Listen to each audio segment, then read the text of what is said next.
everyone, welcome back to my channel. My name is Ella, and for today we finally have another witchy hot takes video. So I haven't done one of these in a really long time. You guys sort of liked the last one. There definitely were a couple of those hot takes that people disagreed with, and I actually appreciate that because I like having a little bit of discourse in the comments. I don't know, I feel like it always sparks a conversation, and I invite you to do so here too. Now, before we get into this, I once again asked everyone over on my Instagram stories to actually send me their witchy hot takes, and we're going to have a look what was sent in. I already got a couple of responses. I might do part 2, or technically I suppose it would be a part 3.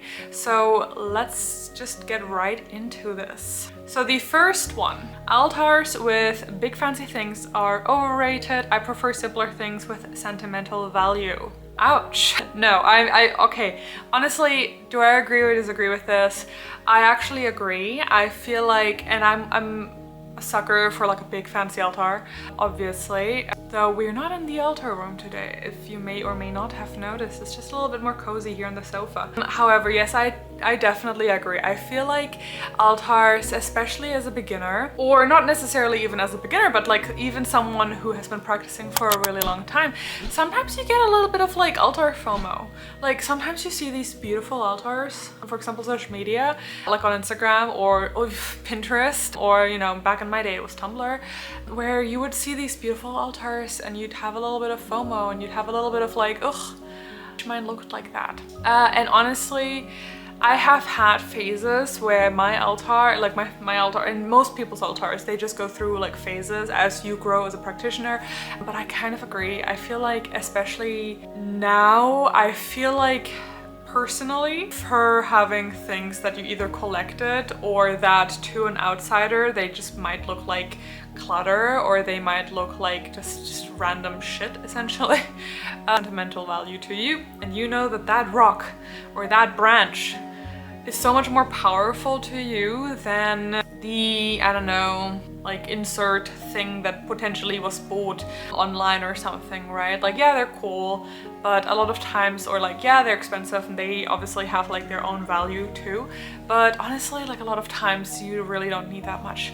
And honestly, a lot of times I have ended up just kind of taking things off my altar because I was I don't really use you. I don't really use that much. What's it doing on here? I agree with that hot take. I don't really think it's that big of a hot take, to be honest.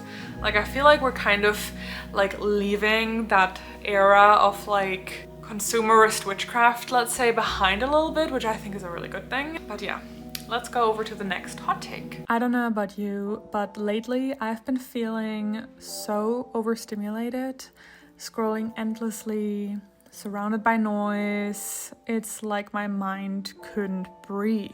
So I did something different. I closed all of the apps, I opened Aura Health instead, and suddenly I could breathe again. Aura is a meditation and mental wellness app, but it's so much more than that. There's breath work, soundscapes, sleep aids, and even life coaching sessions, all tailored to how you're feeling right now. Personally, I've been loving my own playlist I created on Aura. It's filled with nature sounds I use for spell work and rituals. It's the one app that feels like it gets me. There's something for everyone on Aura. The content is diverse, deeply thoughtful, and never feels cookie cutter. And here's the best part: the first 500 people who sign up using my link below will get a free trial plus 25% off. So if your nervous system is begging for a reset, try Aura. I think you'll feel the difference. I'm going to apologize immediately. I think it's Cernonos and not Kernonos. I'm never sure if it is Kernonos or Cernonos. Is a horn. Okay, here we go. I'm gonna go with Ker. Kernonos is a horned god, but he is not the horned god. I'm just my pupper here is just having the jiggies. Yeah, okay, I agree with that. I find that to be, well, actually, do I agree with that, or do I think I'm neutral.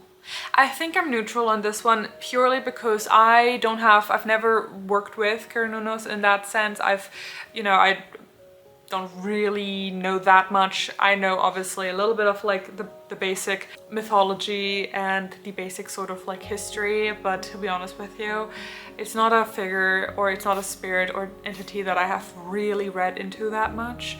But I will say it's an interesting one because I feel like a lot of times, especially when you kind of get into the more historical side of how a lot of deities have evolved, let's say, where you can really see, especially within like Europe, you can, like continental Europe, you can definitely see how from Indo-European deities, different deities have evolved with migration. And so an excellent example is Danu, which is an Irish goddess, but the name comes from the Danube River, which is actually really close here where I live here in Germany. And that is really interesting. I feel like you've got a lot of like deities moving, or deities kind of, or for example, there's, you know, a very close relationship with a Latvian goddess Mara, and you've got very similar figures in the Slavic world.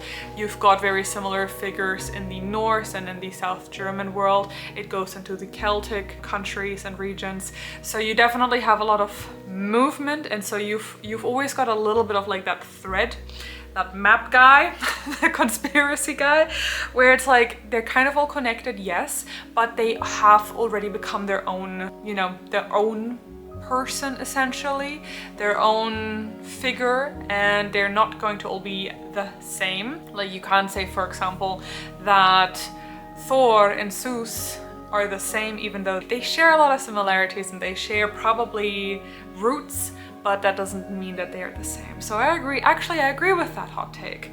So interesting hot take. Your spiritualness won't make you less mentally ill or less toxic to be around. It isn't a shortcut to maturity.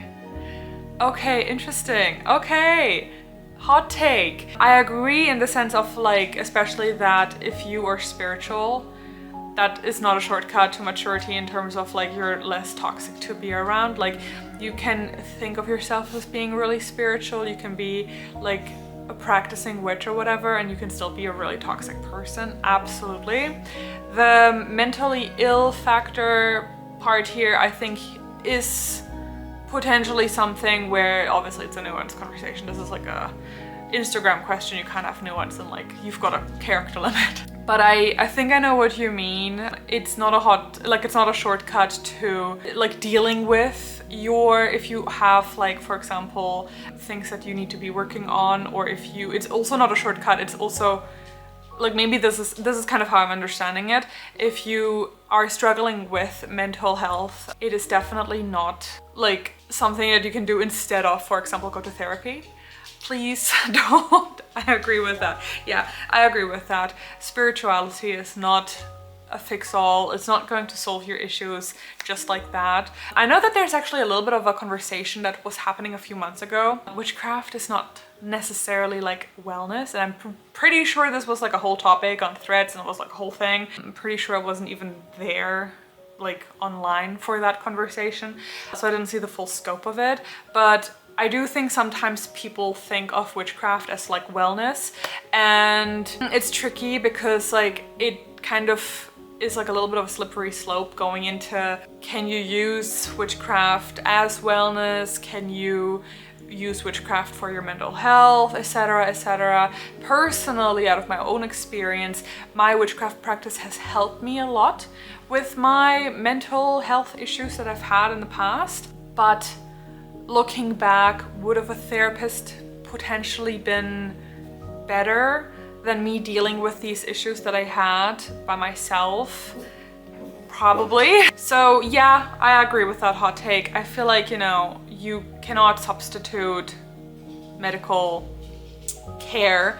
It's not going to magically, literally, erase the work that needs to be done. A hot take that you have: witchcraft isn't for everyone. There's something innate about the practice that is passed throughout lifetimes. It can be studied and practiced, and you may get baseline skills, but that's it. Interesting. Okay, I was going to agree, and then I'm like, the past through lifetimes I think is a slippery slope. Let me explain. Witchcraft isn't for everyone. I definitely agree. I feel like, realistically speaking, if you are vaguely interested in witchcraft, then it probably already is for you, simply by the fact that not everyone's going to even be interested in witchcraft. So obviously, you know. However, there's also the matter of, and I've talked about this before, I agree in the sense that witchcraft is not for everyone. It's not meant to be for everyone. You're not supposed to water it down to the point where it does just simply become like, oh, I make a little bit of tea and like I call myself a witch. Like, no, there's more to witchcraft than previous topic, than it just being like just wellness, like just self-care. Like, it's not just that. Like, you know, witchcraft is working with spirits. It's having a practice that is rooted in something. It is going to be a little bit more effort. It is going to be like opening up yourself to different forms of education regarding the wider topic in general too. It's not just going to be like a little bit of like, oh, I like to sprinkle some cinnamon at my front porch and I make myself a tea that has like chamomile in it, and you know, instead of taking ibuprofen, I take a spoon of honey. Like, there's more to witchcraft than just living a little bit more of a mindful life, you know? And no, just because you have a crystal or you light candles doesn't mean you're automatically a witch, or that you've always been a witch. I think some people kind of take that a little bit too far. Now, I will say the second part about how it's something innate about the practice that is passed down throughout lifetimes. This one is tricky because I feel like this kind of goes into a territory where I think we can get lost in the sauce a little bit. Some people do genuinely believe that you have to like be a natural witch, that you have to be born with it. I feel like it's a little bit of a chicken and egg situation. Like, realistically speaking, if you ever, even if you're like 20 or 40 or 60, you end up like being interested in witchcraft and you end up going down that path, for me, that probably means that it was, you know, like I'm a little bit of a deterministic person. So I'm like, you know what, it probably was, you probably were born with it in that sense, you know, like you were always meant to, at some stage in your life, be interested in it and walk that path. That's for me, that's, you know. I don't, however, agree with the idea that because of having like a mother or a grandmother or a father or grandfather or whoever it is, that makes you a witch automatically. Like, I very much disagree with that. And in that sense, I actually also will say that last part, it can be studied in practice and you may get baseline skills, but that's it. I disagree with that. And obviously, you know, like, this is no hate to you. I did mention that this is going to be anonymous, like, don't worry. But I disagree with that because I, for example, now have a child and that child is interested in witchcraft. You could be like, oh, well, they were born with it because I'm a witch, so therefore they are a witch. However, someone who does not have a parent who is vaguely, not like, has no connection to witchcraft, but that child, for example, now also is interested in witchcraft. If you take my child and that random child and you unleash them into the world of witchcraft, that random child might be better at witchcraft purely because they are putting more effort into it than my child might be. You know, like, just because my child was born into it doesn't mean that they are, you know, like, just naturally better at it. I don't tend to believe that. I also think that's not how spirits work, because, and I this is my hot take, I think if you're a witch you have to be working with some sort of spirit, and I think this is a little bit of a semantics thing of like, what's a spirit? Because I've seen people in my last video where I mentioned this hot take disagree with me, and they were like, well, I do work with herbs, and I'm like, yeah, but that's a spirit. To me, in my worldview, that's a spirit. I'm an animist. Anyway, I'm derailing over here, but I don't think that spirits care necessarily for how many generations of like practitioners you have had in your family line. So I always feel like that's, to me, something that I just don't really agree with. I think it opens up a little bit of like, I'm better than you because of blood, and to me that's a little bit of like dangerous slippery slope to be going down, and so therefore I just don't agree. But thank you for the submission anyway.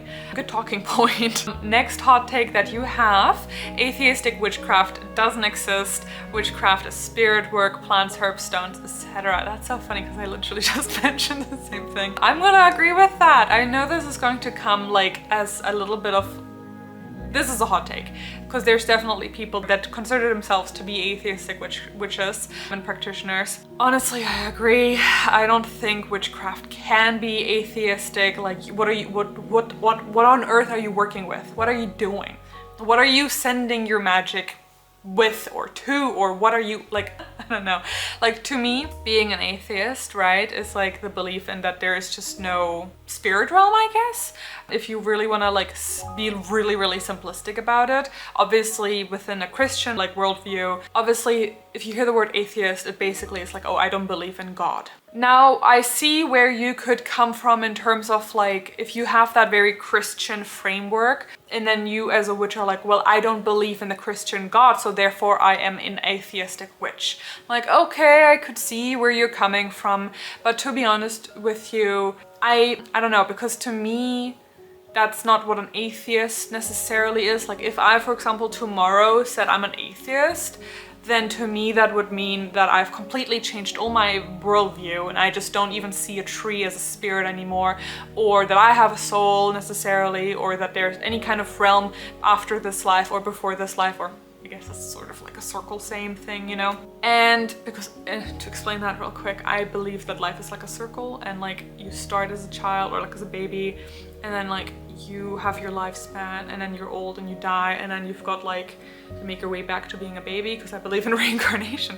But that's another thing, for example, right? Like, atheists don't believe in that, at least not like by the definition of an atheist. And yeah, I agree. I don't think that if you are an atheist witch that is necessarily something, like, I just don't think that works. I can't see how that works. Obviously, you know, like, this is my opinion and that's that person's opinion. You're more than welcome to disagree.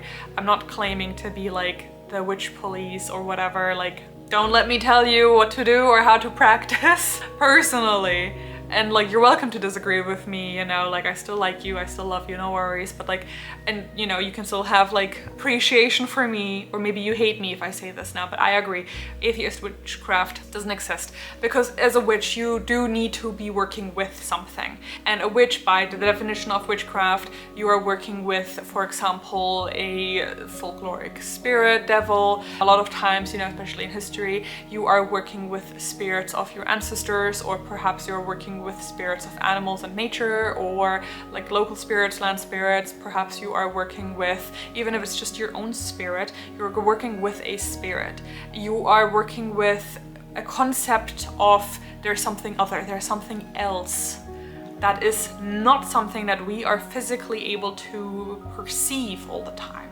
And that is an oxymoron if within the framework of an atheist worldview. So I don't think you can be an atheist witch. Anyway, moving on to the next one. This is getting really long. I'm gonna have to probably cut this somewhat short. Wicca and tradcraft are like two sides of the same coin, or siblings with different life paths. Yes, okay, I so agree with this hot take. I actually recently commented something really similar as well. It's so interesting because a lot of tradcraft practitioners, you get that sense of superiority of like Wicca. And like in general, everyone hates Wicca at the moment, you know, it's just like the phase that we're in. We're in the like anti-Wicca era. Fair enough that you are, you know, raising concerns about Wicca, or that we are a little bit more critical with Wicca and like the history of it and stuff. Fair enough. But there comes a point where we have to realize and accept that at this point, it is so hard to actually take Wicca out of the equation and be like, I'm totally unaffected by Wicca, because it's probably not really the case. And tradcraft is like, and that's kind of the comment that I made, like, if you know anything about the history of Wicca, if you are shitting on Wicca and you are a tradcraft practitioner, it's like, I beg of you to open a history book. Like, please read about it. Because realistically speaking, Robert Cochrane, I can't pronounce that name, like, Gerald Gardner was basically beefing with like Wicca was beefing with tradcraft, and these two were like, no, I'm like I do that and you do this, but like they're kind of doing the same things. Like one calls it walking the compass, or you know, like treading the mill. And then you've got Wicca over here. It's like, well, you're doing a circle, so just call it casting a circle. You know? The big difference with Wicca and Tradcraft tends to be the spirit work. With Wicca, it's really, really absent. It's obviously much more ceremonial. However, Tradcraft also can be in nature very ceremonial. Like, yeah, okay, you might not use an athame and you're using a stang, but you're still using a phallus-shaped thing, essentially, right?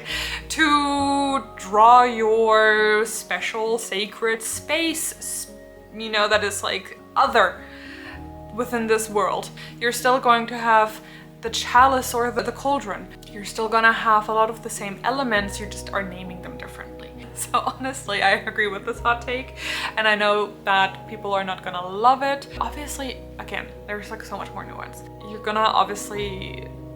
There's obviously differences. Not saying there's not any differences, but broadly speaking, if you wanna, and like, you know, if you want to look at it objectively, there is so many similarities, and it's not just similarities, it's like overlap, you know, like let's be realistic about it without getting our panties in a twist, without getting super emotional about it, because I'm that team, no, you're that team, like they do the same things in many, many instances, okay? All right.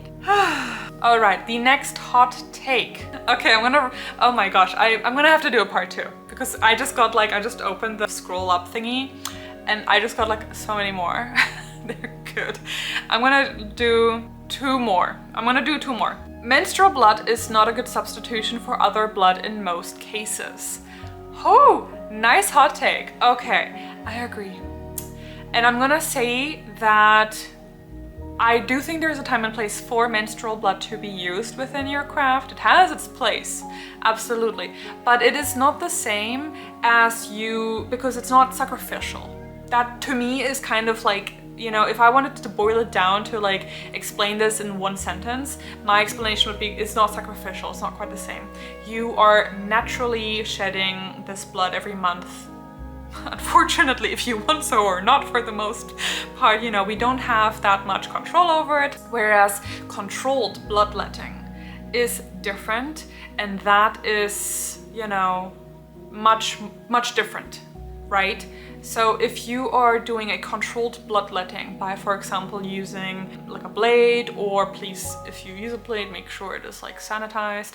A good tip for using sanitized tools are you can get like those needles. I think in the apothecary you can ask for them, and that's a great way for you to be able to use blood safely. I have a history with self-harm, so that is for me something that probably is better than using like a blade or a razor, for obvious reasons.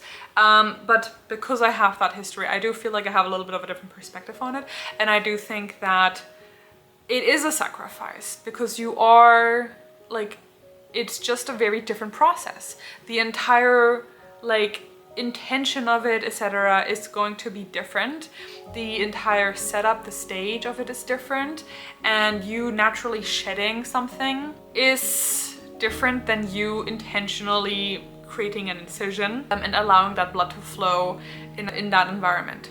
So yeah, it is interesting, because I know that some people have really strong feelings about menstrual blood being like dirty, and it's so difficult because people, obviously for many reasons, get really, really emotional about this topic, because how can you consider a period to be dirty? And I agree with that. I don't think that we should see a period as being dirty or like shameful or anything like that naturally, because it is so natural. Oh, is my battery dying? No, we're good. However, it obviously does contain things within, when it is coming out of the body, that if you open like an incision in, for example, your finger, that your finger is not gonna have, right? Like you have discharge when you release when you have a menstrual cycle, you are shedding tissue that is part of that menstrual cycle. There's a couple of different things included in your menstrual cycle that are not gonna be included if you have a intentional incision. It's like apples and pears. It's like, they're just different. They just are. End of discussion. No, it's not the end of the discussion. You're welcome to comment. I would like to hear your thoughts on this, but I do agree with this hot take. Okay, the last hot take that I have for you: cursing and hexing are not evil, they are just tools. I agree so much with this hot take. Thank you for handing that in or submitting that.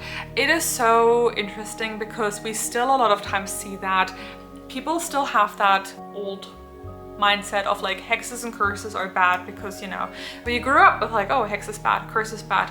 Yes, technically it's obviously bad in that sense. However, it's not bad in the sense of like you shouldn't be doing them or how dare you do them. When realistically speaking, hexes and curses are just what that submitter said. It's a tool, it's the same as any other spell. I know the common rhetoric about spells being like curses or hexes being bad is because you're essentially like forcing something on someone, you're taking away their free will, yada yada. Then you go into the topic of like, and this has obviously been chewed over so many times as well, of like, oh, but love spells are the same thing. You're like taking away someone's free will, you're forcing yourself on them essentially. But then you can also like really extrapolate that and say, okay, well, isn't a money spell that too though? You're taking away someone else's opportunity for getting that money that now you are getting, or insert any other type of spell, right? There's going to be a ripple effect where you are most likely affecting someone else in the process. We live together with other people on this planet. You're going to affect each other in whatever ways and actions that you take. Now, people still have that mindset of like, oh, a hex is bad or a curse is bad because it's just an evil thing, or you're dabbling in evil forces or like black magic, right? And to be honest with you, it's not for everyone.